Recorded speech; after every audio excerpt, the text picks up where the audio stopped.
कहानी को पूरा समझने के लिए कहानी के पिछले सभी भागों को ज़रूर देखें। उसका लिंक मैं आपको डिस्क्रिप्शन बॉक्स में दे दूंगी और साथ में कमेंट बॉक्स में पिन भी कर दूंगी, तो आप लोग वहां से भी जाकर देख सकते हैं। अगर ये कहानी आप लोगों को अच्छी लग रही है तो बिना एक लाइक किए मत जाइएगा और कमेंट बॉक्स में अपनी राय भी ज़रूर दीजिएगा, नेगेटिव या पॉजिटिव। मुझे आपके कमेंट का इंतज़ार रहेगा। राणा मैंसन में पंखुड़ी ने अपनी आंखें खोली और फ्रांस की तरफ देखने लगी। वो अपनी जगह से उठी और फ्रांस के ऊपर झुककर उसकी कमर पर बैठ गई। फ्रांस की नींद तो बहुत पहले ही खुल गई थी, लेकिन पंखुड़ी की हरकतों को महसूस करते हुए उसने अपनी आंखें नहीं खोली। पंखुड़ी की नज़रें फ्रांस के सीने पर थी, जो पूरी तरह से शर्टलेस था। उसे देखते हुए पंखुड़ी के आंखों में एक अलग ही चमक थी। वो नीचे की तरफ झुकी और फिर अपने बालों को अपने एक हाथ से संभालते हुए अपने नाजुक से लबों को फ्रांस के सीने पर रखकर उसे बेतहाशा चूमने लगी। फ्रांस हैरान रह गया। उसकी नाजुक सी मासूम सी पंखुड़ी ऐसा कुछ खतरनाक भी कर सकती है, उसे अंदाज़ा भी नहीं था। लेकिन पंखुड़ी सच में बहुत ही ज़्यादा सेडेक्टिव वे में उसकी चेस्ट को चूम रही थी। उसकी गरम गरम सांसें फ्रांस को अपनी चेस्ट पर महसूस हो रही थी। लेकिन 4-5 मिनट बाद ही पंखुड़ी फ्रांस के ऊपर से हटी और फिर दोबारा अपनी आंखें बंद कर लेट गई। फ्रांस हैरान रह गया। उसे तो समझ ही नहीं आया ये हुआ क्या। उसने अपनी आंखें खोली और पंखुड़ी के चेहरे को देखने लगा। कुछ पल यूं ही उसे देखते रहने के बाद वो मुस्कुराकर बोला, गुड मॉर्निंग जान। पंखुड़ी ने अपनी आंखें खोली और अंगड़ाई ली। वो इस तरह से प्रिटेंड कर रही थी जैसे उसकी नींद अभी अभी खुली है। फ्रांस हैरान रह गया। पंखुड़ी भी मुस्कुराते हुए बोली, गुड मॉर्निंग जान। फ्रांस ने तुरंत पूछा, अभी अभी तुम जो कर रही थी वो तुमने बंद क्यों कर दिया और दोबारा ऐसे लेट क्यों गई? पंखुड़ी झट से बोली, मैं क्या कर रही थी जान? उसका जवाब सुनकर फ्रांस तुरंत बोला, तुम मुझे किस कर रही थी ना रोज पीटर? पंखुड़ी ने अपना सर नामे हिलाया और बोली, नहीं तो मैंने तो ऐसा कुछ नहीं किया, मैंने तो बस अभी अपनी आंखें खोली है। फ्रांस के चेहरे पर शरारती मुस्कुराहट तैर गई। सच में उसकी रोज पीटल बहुत ज़्यादा शरारती होती जा रही थी। वो जल्दी से बोला, अच्छा ऐसा क्या? शायद फिर मैंने कोई सपना देखा होगा। पंखुड़ी भी जल्दी से अपना सर हिलाकर बोली, हाँ आपने कोई सपना ही देखा होगा। फ्रांस शरारती मुस्कुराहट के साथ बोला, तुम वो सपना देखना चाहोगी? पंखुड़ी के चेहरे पर सवालिया एक्सप्रेशंस आ गए, लेकिन अगले ही पल जब फ्रांस अपना पैर दाएं बाएं रखकर उसकी कमर पर बैठ गया तो पंखुड़ी शॉक्ड रह गई। उसके हाथ खुद ब खुद फ्रांस के सीने पर आ गए थे, लेकिन फ्रांस ने उसके हाथों को कसकर पकड़ा और फिर उन्हें ऊपर तकिए पर लगाते हुए बोला, मैंने जो सपना देखा था वो बंद आंखों से देखा था, लेकिन तुम जो सपना देखोगी न जान, वो खुली आंखों से देखोगी रोज पीटर। और सच में सपना बहुत ज़बरदस्त होगा। ये बोलते हुए उसके चेहरे पर अब डेविल एक्सप्रेशंस आ गए थे। फ्रांस उसकी गर्दन पर आया और उसकी गर्दन पर बेतहाशा चूमने लगा। पंखुड़ी ने अपना चेहरा ऊपर की तरफ उठा रखा था। फ्रांस उसकी गर्दन पर किस करते हुए अब उसके चेहरे पर पहुंचा और फिर उसको शिद्दत से चूमने लगा। पंखुड़ी ने भी अपना हाथ उसके सिर के पीछे रखा और उसे पूरी तरह से रिस्पॉन्स देने लगी। दोनों की सांसें आपस में घुल रही थी। कल रात उन दोनों के बीच जितनी लड़ाई हुई थी, अब वो उतनी ही ज़्यादा शिद्दत से एक दूसरे को प्यार कर रहे थे। वो लगातार उसके लबों को चूम रहा था। जब तकरीबन 5 मिनट बाद फ्रांस ने पंखुड़ी को छोड़ा तो पंखुड़ी के लब हल्के हल्के कांप रहे थे। वो पूरी तरह से पिंक नजर आ रहे थे। उन पर फ्रांस का ढाया हुआ कहर साफ पता चल रहा था। पंखुड़ी शिकायती नज़रों से उसे देख रही थी। फ्रांस उसकी तरफ देखते हुए बोला, अब अगर तुम्हें मुझे प्यार करने का मन करे ना तो बेशक से करना, लेकिन फिर उसे मेरा सपना मत कहना। मुझे हसीन ख्वाब देखना पसंद है, लेकिन उससे ज़्यादा हसीन हकीकत पसंद है रोज पीटर। और मैं चाहता हूँ कि जब मेरी रोज पीटर मुझे प्यार करे तो मेरी आंखों में आंखें डाल कर करे, वरना सच में मैं उसे खुद से नज़रें मिलाने लायक नहीं छोड़ूंगा। ये बोलते हुए उसका ध्यान स्पेशली पंखुड़ी के आंखों पर था। फ्रांस अब उसके ऊपर से हटा और वहां से जाने लगा, लेकिन तभी पंखुड़ी गुस्से से मुंह बनाते हुए ऊपर की तरफ उठी और अगले ही पल उसने फ्रांस के गाल पर अपना हाथ रख दिया। प्रांस एकदम से शॉक्ड रह गया। शायद अभी फ़िलहाल पंखुड़ी के लिए सबसे ज़्यादा ज़रूरी था उसका बदला जो वो प्रांस से लेने वाली थी।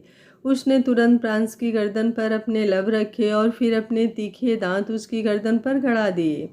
प्रांस की हल्की सी आह निकल गई। पंखुड़ी के दांत सच में बहुत ज़्यादा तीखे थे।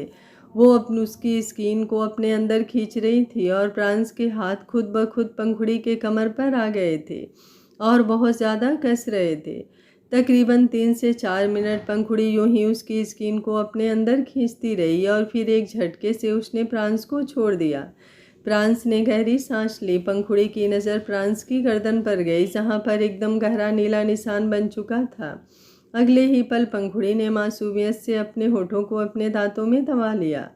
प्रांस हैरानी से उसकी तरफ देख रहा था। उसकी रोज पीटल अब उसे कहीं से भी मासूम तो नहीं लग रही थी, बल्कि वो उसे किसी भूखी शेरनी की तरह लग रही थी जिसने अभी अभी उसका शिकार किया। प्रांस उसकी तरफ देखते हुए बोला, अब तो मैं तुम्हें छोड़ूंगा नहीं। जैसे ही प्रांस ने कहा, पंखुड़ी तुरंत बेड पर से नीचे उतरी और उठकर वॉशरूम की तरफ भाग गई। वॉशरूम के दरवाजे पर पहुंचकर उसने पलटकर पीछे की तरफ देखा और बोली, आपको मेरी कसम, अगर अब आपने कुछ किया तो मुझे सच में दर्द होता है जान। ये बोलते हुए उसकी आवाज़ अब काफ़ी मासूमियत भरी थी।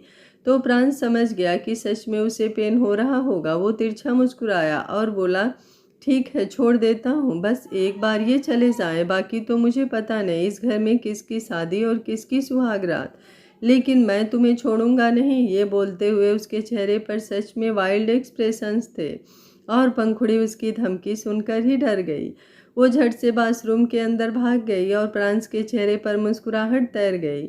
पंखुड़ी वॉशरूम के दरवाजे से लगकर गहरी गहरी सांस लेने लगी, लेकिन अब उसके चेहरे पर मुस्कुराहट अपनी जगह बना रही थी। जब प्रांस उसे खूब सारा प्यार करेगा, ये सोचकर ही उसके रोंगटे खड़े हो रहे थे। वहीं दूसरी तरफ प्रांस भी अपने और पंखुड़ी के आने वाले हसीन पलों के बारे में सोच रहा था, लेकिन दोनों अनजान थे इस बात से कि किस्मत अभी उनके और भी इम्तिहान लेने वाली थी। वो दोनों जो पूरी तरह से एक दूसरे के होना चाहते थे, शायद किस्मत कुछ और ही प्लान कर रही थी। कुछ देर बाद पंखुड़ी आईने के सामने खड़ी थी और अपनी ब्लाउज की डोरियां बांध रही थी, लेकिन उससे वो डोरियां बंध ही नहीं रही थी। रूम में प्रांस भी नहीं था जो वो उससे अपनी डोरियां बंधवा लेती। पता नहीं वो कहाँ पर गया था। तभी रूम का दरवाज़ा खुला और प्रांस अंदर की तरफ आया। अंदर आते ही उसकी नज़र पंखुड़ी पर गई। उसे देखते ही पंखुड़ी भी जल्दी से बोली, कहाँ गए थे आप? आपको पता है मेरे हाथ दर्द करने लगे, लेकिन ये डोरियां मुझसे बंध ही नहीं रही, प्लीज़ इन्हें बांध दीजिए ना। उसकी बात सुनकर प्रांस उसकी तरफ बढ़ते हुए बोले, डोरियां बांधना मुझे नहीं आता, लेकिन हाँ खोलना बहुत अच्छी तरह से आती है। अगर तुम कहो तो मैं ये डोरियां तुम्हारे लिए खोल सकता हूँ, लेकिन बांध नहीं सकता। उसकी बात सुनकर पंखुड़ी ने मुंह बनाया और पलटकर उसकी तरफ देखने लगी। वो गुस्से से बोली, आप मेरी डोरियां नहीं बांधेंगे? प्रांस ने अपना चेहरा नामे हिलाया। पंखुड़ी मुंह बनाते हुए बोली, तो ठीक है, मैं किसी और से बंधवा लूंगी। ये बोलकर वो बाहर की तरफ जाने लगी, लेकिन उसकी ये धमकी ही जैसे प्रांस के लिए उसका ट्रिगर पॉइंट था। वो भला अपनी बीवी को इस तरह से कैसे किसी के सामने जाने दे सकता था। इस वक्त पंखुड़ी ने वाइट कलर का लहंगा पहना हुआ था और ऊपर गोल्डन येलो कलर का ब्लाउज, जिसकी डोरियां वो प्रांस से बंधवाना चाहती थी। प्रांस ने उसकी कलाई पकड़ी तो पंखुड़ी के हाथों से वो डोरियां छूट गई। अगले ही पल प्रांस उसे लेकर वापस आईने के सामने आया और फिर उसे आईने की तरफ खड़ा कर खुद पीछे से उसकी डोरियां बांधने लगा, लेकिन उसकी गहरी नजरें आईने में से पंखुड़ी को ही देख रही थी। पंखुड़ी इस वक्त काफ़ी बोल्ड लग रही थी। तभी अचानक से पंखुड़ी बोली, आपको याद है हम दोनों की भी हल्दी हुई थी, लेकिन उस दिन तो आपने मुझे देखा भी नहीं था, और अब कैसे मुझे देख रहे हैं आप? प्रांस तुरंत बोला, तुम्हें कैसे पता कि मैंने तुम्हें नहीं देखा था? पंखुड़ी झट से बोली, क्योंकि मैं इंतज़ार कर रही थी कि कब आप मुझे देखें। पूरे फंक्शन में मेरी नज़रें आप पर ही थी, लेकिन आपने तो मेरी तरफ नज़रें उठाई ही नहीं और ना ही मुझे हल्दी लगाई। प्रांस मुस्कुराया और बोला, अगर तुम कहो तो आज तुम्हें पूरी हल्दी से नहला दूं। पंखुड़ी झट से उसकी तरफ घूमी। उसकी डोरियां बच चुकी थी। वो जल्दी से बोली, बिल्कुल भी नहीं, आज परीक्षा है और आश्रय भाई की हल्दी है, सिंदल फैमिली भी आ चुकी होगी। मुझे नीचे जाना है, अब मेरे पास वक्त नहीं है। आपके साथ हल्दी सेलिब्रेट करने का।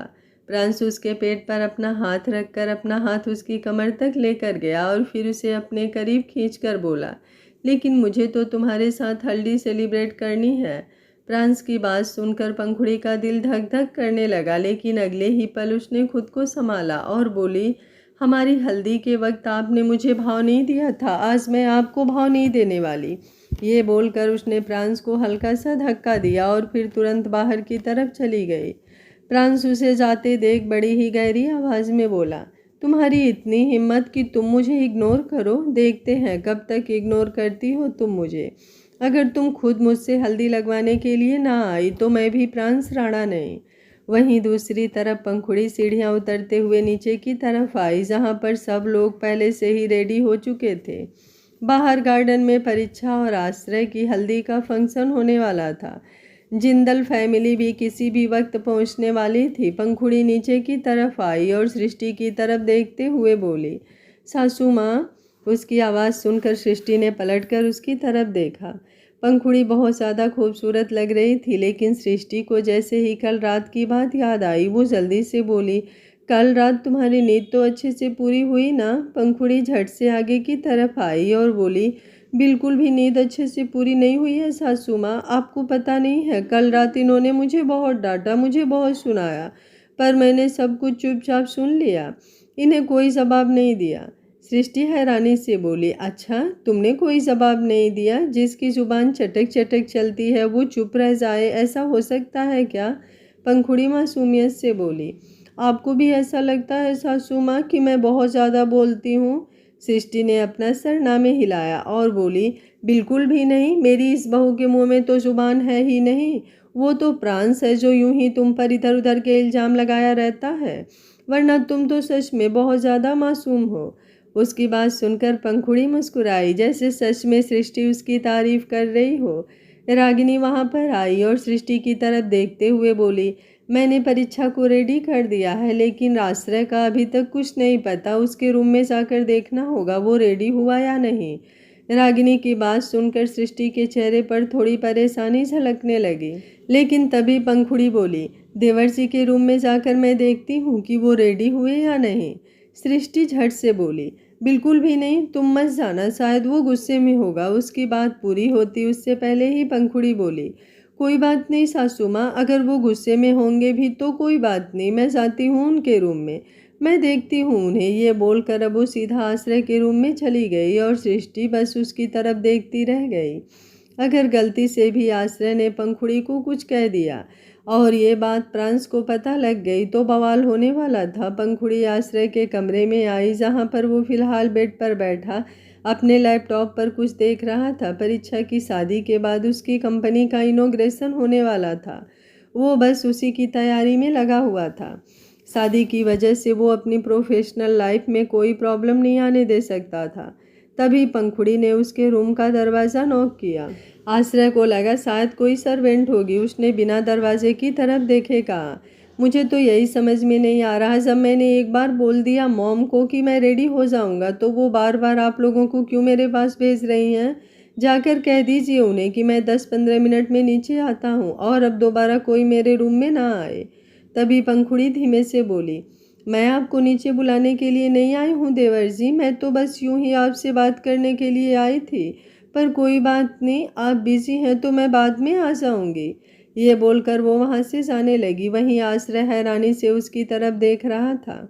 उसे नहीं पता था कि दरवाजे पर पंखुड़ी है। वो झट से बोला, आई एम सो सॉरी भाभी, मुझे नहीं पता था दरवाजे पर आप हैं, प्लीज़ आप बुरा मत मानिए और प्लीज़ आप अंदर आइए ना। उसकी बात सुनकर पंखुड़ी हल्का सा मुस्कुराई और फिर अंदर की तरफ आ गई। वो आश्रय की तरफ देखते हुए बोली, आज तो आपकी हल्दी का फंक्शन है, फिर भी आप काम में लगे हुए हैं, आप दोनों भाई बिल्कुल एक जैसे हैं ना? आश्रय हल्का सा मुस्कुराया और बोला, बिल्कुल भी नहीं, आपके वाले को गुस्सा बहुत आता है, मुझे इतना गुस्सा नहीं आता। पंखुड़ी झट से बोली, रहने दीजिए, आप भी कम नहीं है गुस्से में। अभी जब आपको नहीं पता था कि दरवाजे पर मैं हूँ तब आपने बहुत गुस्सा किया था, इतना गुस्सा तो ये भी नहीं करते।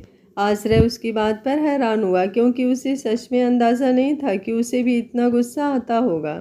लोग उसके गुस्से को नोटिस करते होंगे। वो बहुत शांत रहने वाला इंसान था, लेकिन पिछले 2-3 दिन से जो कुछ उसकी ज़िंदगी में हो रहा था, उसके बाद सच में वो बार बार हाइपर हो रहा था। पंखुड़ी लैपटॉप पर अपना हाथ रखकर उसे बंद करते हुए बोली, मैं जानती हूँ आपका काम बहुत ज़्यादा इम्पोर्टेंट होगा, लेकिन फ़िलहाल आप ये सब छोड़ दीजिए देवर जी।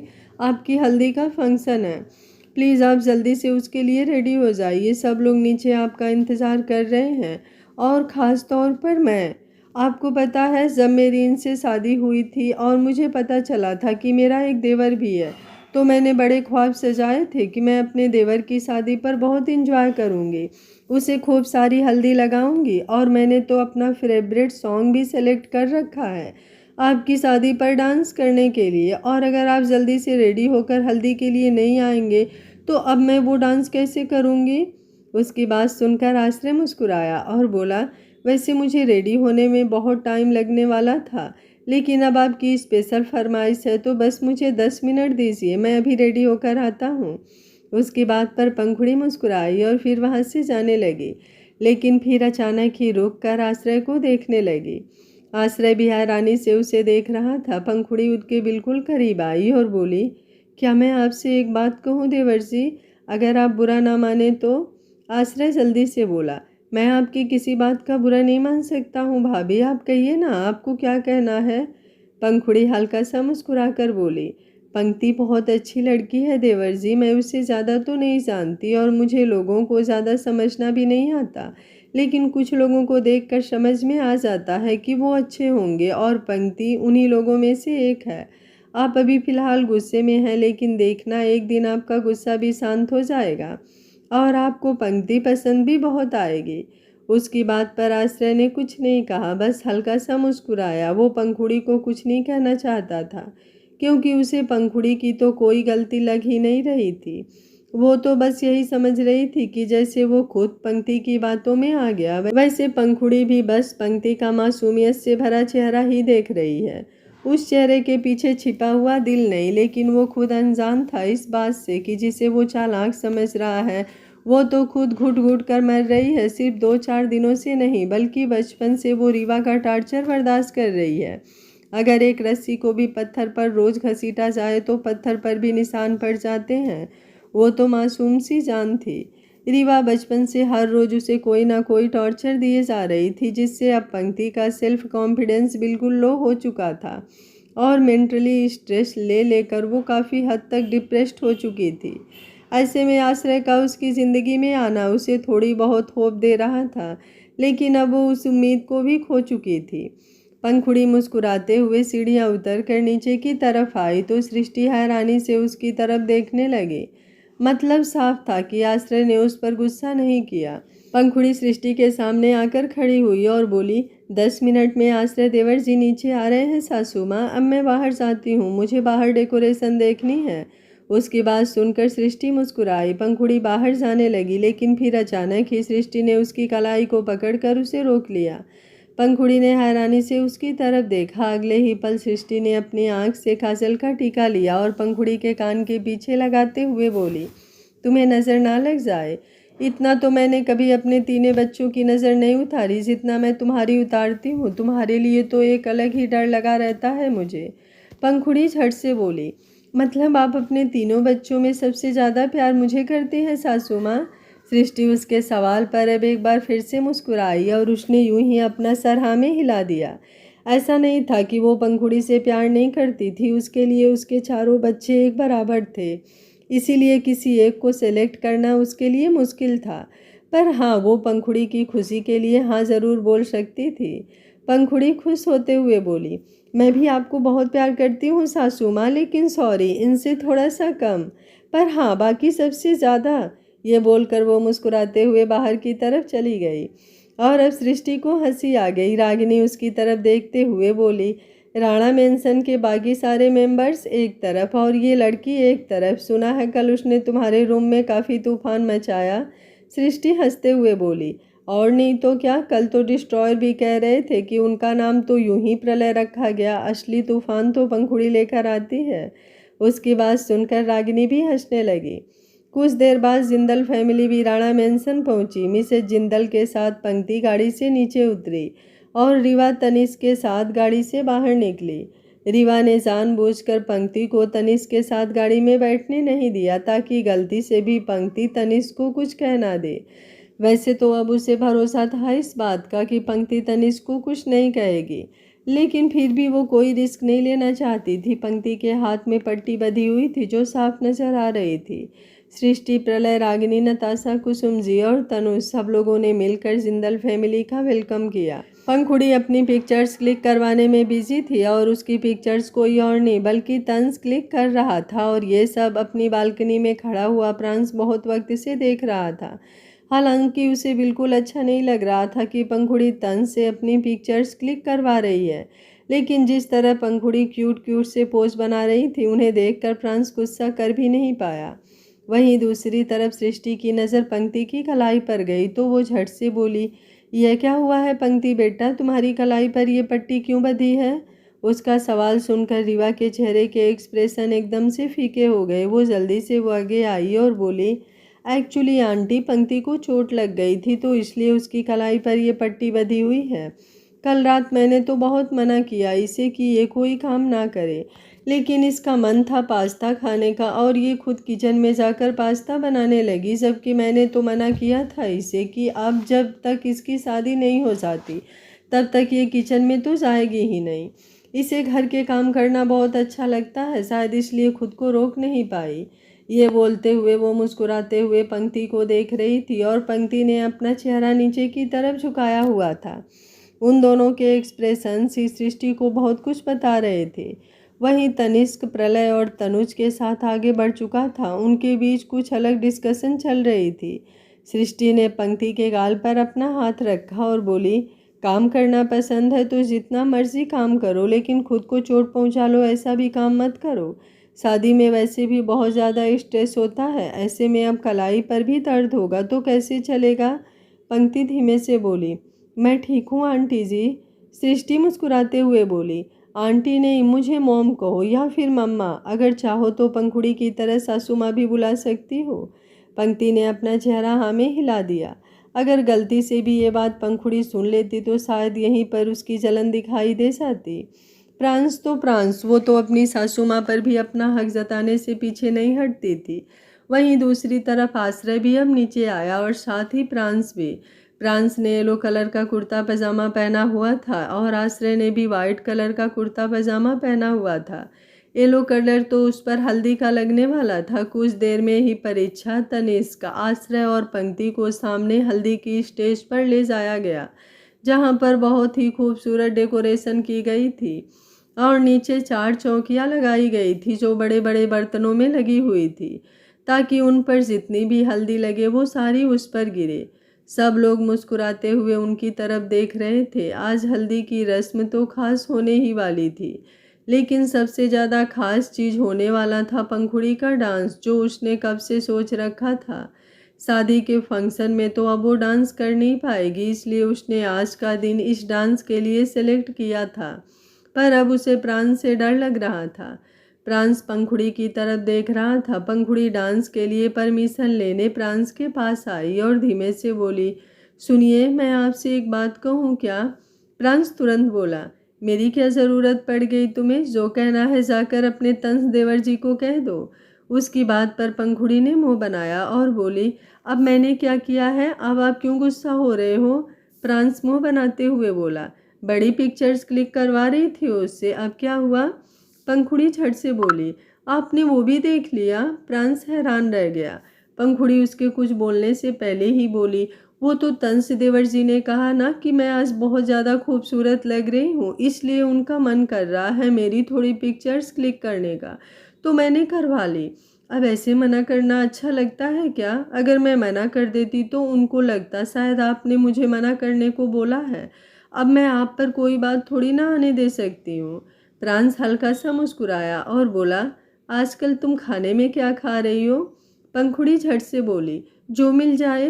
प्रांस उसकी बात पर हंसा और बोला, तो फिर थोड़ा ढंग का खाना खाना शुरू करो। मासूम से चालाक बनती जा रही हो तुम, और मुझे मेरी मासूम बीबी पसंद है। ये बोलकर वो पीछे की तरफ हटा। पंखुड़ी पीछे पलटती उससे पहले ही प्रांस बिल्कुल उसके पीछे खड़ा हुआ और अगले ही पल उसने पंखुड़ी के पेट पर अपना हाथ रख दिया। पंखुड़ी की सांसें जैसे हलक में अटक गई। कुछ ही दूरी पर सब खड़े थे, हालांकि फिलहाल उन्हें कोई देख नहीं रहा था, लेकिन फिर भी पंखुड़ी को डर लगने लगा था। वो जल्दी से बोली, सुनिए, ये आप क्या कर रहे हैं? कोई देख लेगा हमें। प्रांस उसकी गर्दन पर से बाल हटाकर अपने हाथों में लगी हुई हल्दी उसकी गर्दन पर रगड़ते हुए बोला, अगर कोई देखता है तो देख ले, डरता नहीं हूँ किसी से मैं। उसके हाथों से वो गीली गीली हल्दी अपनी गर्दन पर महसूस कर पंखुड़ी की जान और भी ज़्यादा निकलने लगी। वो जल्दी से बोली, ये आप मेरी गर्दन पर क्या लगा रहे हैं? अभी वो बोल ही रही थी कि अब प्रांस ने अपना वो हाथ भी पंखुड़ी के पेट पर रख दिया और फिर सामने की तरफ किया तो उसके हाथ पर लगी हुई हल्दी देखकर पंखुड़ी हैरान रह गई। प्रांस मुस्कुराया और बोला, अभी तो बस थोड़ी सी हल्दी लगाई है तुम्हें, पूरी तरह से इस हल्दी में रंगना तो बाकी है। इंतज़ार करूँगा हमारे रूम में। उसकी बात सुनकर पंखुड़ी का दिल धक धक करने लगा। तभी सृष्टि ने आवाज़ लगाई, पंखुड़ी। उसकी आवाज़ सुनकर पंखुड़ी झट से आगे की तरफ हो गई। प्रांस उसका चेहरा देखकर मुस्कुराया और फिर तुरंत आगे बढ़ गया। वहीं पंखुड़ी भी जल्दी से खुद को संभालते हुए आगे की तरफ आई। उसने अपने बालों को अपने गर्दन पर फैला दिया था ताकि उसकी गर्दन पर लगी हुई हल्दी किसी को दिखाई ना दे, लेकिन उसके बाल खुद ब खुद साइड हट रहे थे और वो हल्दी साफ साफ दिखाई दे रही थी। पंखुड़ी सृष्टि के पास आई तो सृष्टि उसे देखते हुए बोली, हल्दी की रस्म की शुरुआत तुम ही करोगी? पंखुड़ी ने मुस्कुराकर अपना सर हाँ में हिलाया। वो दोनों कपल्स की तरफ देखने लगी और फिर आगे की तरफ बढ़ गई। उसने नीचे रखे हुए बर्तन में से हल्दी ली और फिर पहले तनिष्क और पनीक्षा की तरफ गई और उन दोनों के गालों पर हल्दी लगाते हुए बोली, कांग्रेचुलेशंस, तुम दोनों हमेशा यूं ही खुश रहो। उन दोनों ने मुस्कुराते हुए पंखुड़ी को देखा और अब पंखुड़ी अपने हाथ में हल्दी लिए हुए अब आश्रय और पंक्ति की तरफ बढ़ गई। उसने आश्रय के गालों पर बड़े ही प्यार से हल्दी लगाई और फिर वही हल्दी पंक्ति के गालों पर लगाई। तभी अचानक से म्यूजिक बजने लगा। लो चली मैं। म्यूजिक चलते ही पंखुड़ी के चेहरे पर मुस्कुराहट तैर गई। उसने पलटकर पीछे की तरफ देखा जहाँ पर सृष्टि उसे ही देख रही थी। सृष्टि ने उसके लिए म्यूजिक चलाया था। वो भी जानती थी कि शादी की रस्मों में पंखुड़ी को अपना ये शौक़ पूरा करने का बिल्कुल टाइम नहीं मिलेगा, इसलिए वो चाहती थी कि आज ही पंखुड़ी इस सॉन्ग पर डांस करे। पंखुड़ी ने अब प्रांस की तरफ देखा। अभी तक उसने प्रांस से इजाज़त नहीं ली थी। उसका डांस करने का बहुत मन कर रहा था, लेकिन प्रांस की इजाज़त के बिना वो डांस नहीं कर सकती थी। पर तभी प्रांस मुस्कुराया और उसने अपना सर हल्का सा हाँ में हिलाया तो पंखुड़ी के चेहरे की मुस्कुराहट और भी ज़्यादा लंबी हो गई। अगले ही पल वो पीछे की तरफ हुई और डांस करने लगी। लो चली मैं अपने देवर की बारात लेके, लो चली मैं। उसने अपनी कमर पर अपना हाथ रखा और मुस्कुराते हुए आश्रय की तरफ देखने लगी। हल्का हल्का अपनी कमर को हिलाते हुए उसने अपने दोनों हाथों को ऊपर की तरफ किया। सब लोग मुस्कुराते हुए उसे ही देख रहे थे, बस एक रीवा और उसकी मॉम मिसेस जिंदल को छोड़कर। रीवा को तो वैसे भी पंखुड़ी से नफरत थी और मिसेस जिंदल को भी पंखुड़ी कुछ खास पसंद नहीं थी, क्योंकि हमेशा सबकी अटेंशन पंखुड़ी पर रहती थी। ना बैंड बाजा ना ही बाराती, खुशियों की सौगात लेके लो चली मैं।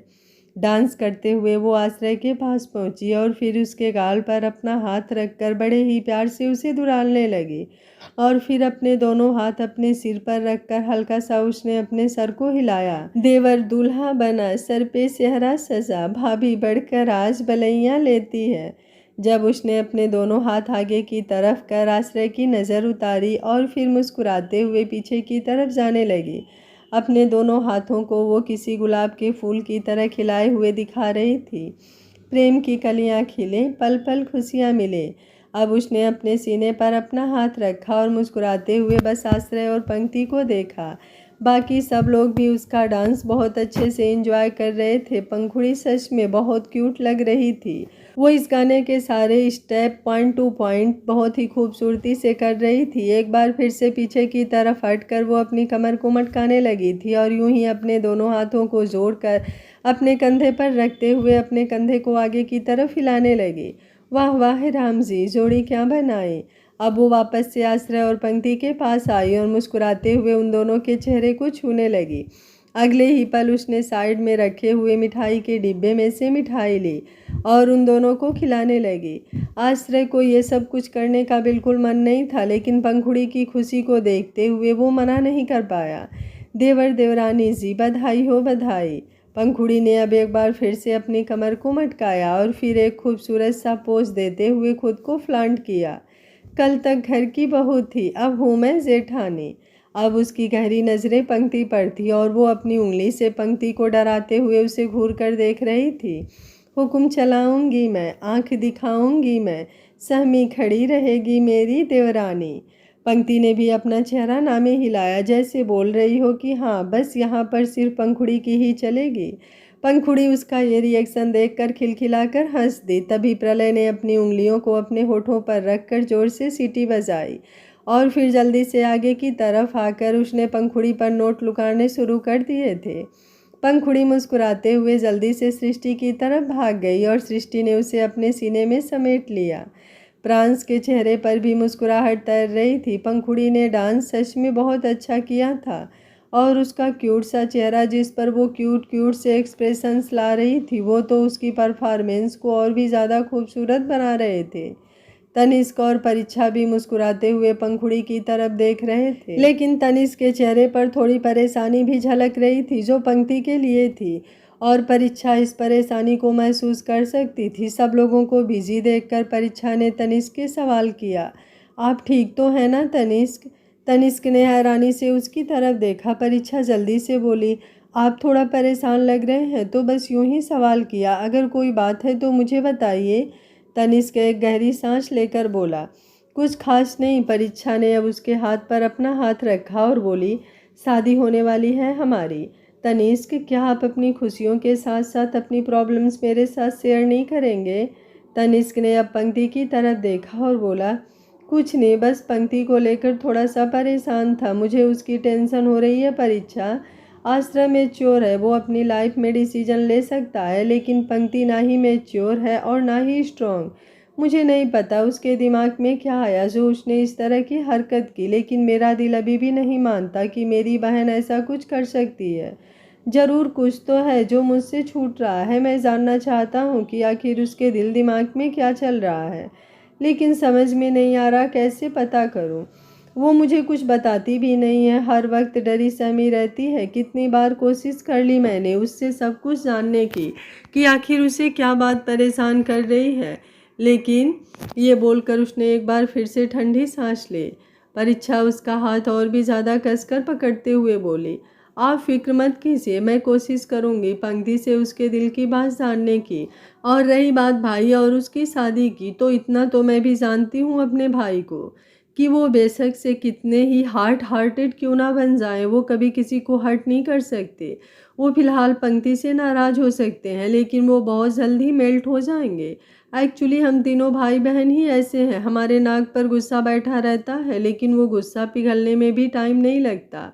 आश्रय भाई और पंक्ति तो कुछ भी नहीं है। जब प्रांस भाई की शादी पंखुड़ी भाभी से हुई थी तो वो तो रस्मों में शामिल तक नहीं हुए थे, इतना ज़्यादा गुस्से में थे। अब देखिए कैसे सारा दिन भाभी के पीछे घूमते हैं। ये बोलते हुए उसने प्रांस और पंखुड़ी की तरफ देखा। दोनों एक साइड में खड़े थे और प्रांस पंखुड़ी की गर्दन पर झुका हुआ था। एक्चुअली वो उसे अपने रूम में चलने के लिए बोल रहा था, क्योंकि प्रांस ने उसके लिए रूम में अच्छे खासे इंतज़ाम कर रखे थे। तनिष्क ने जैसे ही उसकी बात सुनकर सामने प्रांस और पंखुड़ी को देखा, अगले ही पल उसने परीक्षा की आंखों पर अपना हाथ रख दिया। परीक्षा खिलखिलाकर हंसने लगी। वहीं जब पंखुड़ी प्रांस के साथ चली गई तो मिसेज जिंदल सृष्टि के पास आई और बोली, अगर आपका अपनी बहू को पैम्पर करना खत्म हो गया हो तो क्या अब हम आगे की रस्म कर लें? अभी हम सबको भी इन चारों को हल्दी लगानी है। सृष्टि उनकी बात सुनकर मुस्कुराई। उसने एक नज़र रीवा की तरफ देखा। वो जानती थी कि रीवा मिसेज जिंदल की अपनी बेटी है और तनिष्क और पंक्ति दोनों उसके सौतेले बच्चे हैं, और अब उसे बहुत अच्छी तरह से समझ आ रहा था कि क्यों रीवा प्रांस और पंखुड़ी के बीच आने की कोशिश कर रही है और क्यों तनिष्क और पंक्ति रीवा से बिल्कुल अलग हैं। वो दोनों साफ दिल के हैं, जबकि रीवा के दिल के अंदर सिर्फ और सिर्फ मैल भरी हुई है।